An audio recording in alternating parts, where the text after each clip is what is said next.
Est-ce que vous cherchez une façon de faire participer activement les étudiantes infirmières au développement de leurs compétences infirmières en santé publique? Mais j'avoue avoir peur que les enfants qui profitent du programme de déjeuner et de dîner à l'école n'aient plus régulièrement accès à des aliments et des repas sains, vu que l'école est fermée pour l'été. Nous avons 3 nouvelles simulations virtuelles qui visent précisément cet objectif. Et le plus merveilleux de tout ça, c'est qu'elles sont offertes gratuitement et elles sont accessibles pour les étudiants. Nous appelons ces simulations virtuelles des jeux car ils sont interactifs et captivants. Les étudiants peuvent jouer n'importe où et apprendre de leurs erreurs en un espace sécuritaire et libre de jugement. Dans chaque jeu, les apprenantes doivent décider quel cadre convient pour éclairer et orienter leurs décisions. Dans le premier jeu portant sur l'évaluation communautaire, les apprenants décident où recueillir des données concernant l'insécurité alimentaire, comment analyser les données et communiquer leur évaluation. Il n'y a pas d'épicerie à proximité. Seulement un magasin de restauration rapide et un dépanneur. Dans le deuxième jeu, elle examine les stratégies de promotion de la santé afin d'aborder l'insécurité alimentaire.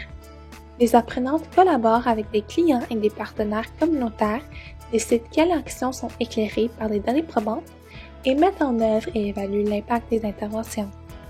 Ensuite, dans le troisième jeu, les apprenantes participent au développement d'un programme pour favoriser la sécurité alimentaire en collaboration avec la communauté.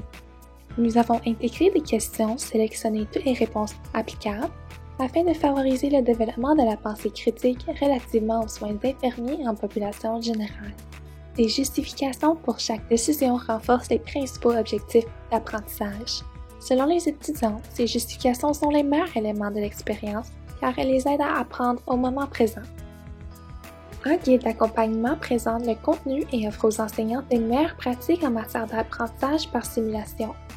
Une liste de matériel préparatoire pour aider les étudiantes à tirer le maximum des simulations, ainsi qu'une grille d'auto-évaluation. Vous pouvez même assurer le suivi de l'achèvement des jeux en leur demandant de présenter un certificat après l'achèvement du jeu. Donc si vous le souhaitez, vous pouvez fournir une note aux étudiants pour l'achèvement des jeux. Cliquez sur le lien ci-dessous pour en apprendre davantage sur comment incorporer ces simulations de grande qualité dans vos cours de santé communautaire.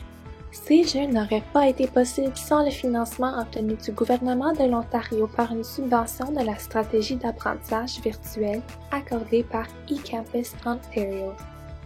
Les experts de l'École de sciences infirmières de la McMaster University, en collaboration avec l'Université d'Ottawa, la Queen's University, la Canadian Alliance of Nurse Educators Using Simulation, CANSIM, et l'Association canadienne des écoles de sciences infirmières ont réussi à élaborer une ressource éducative complète permettant une mise en pratique par les étudiants des connaissances essentielles liées aux services infirmiers de santé publique.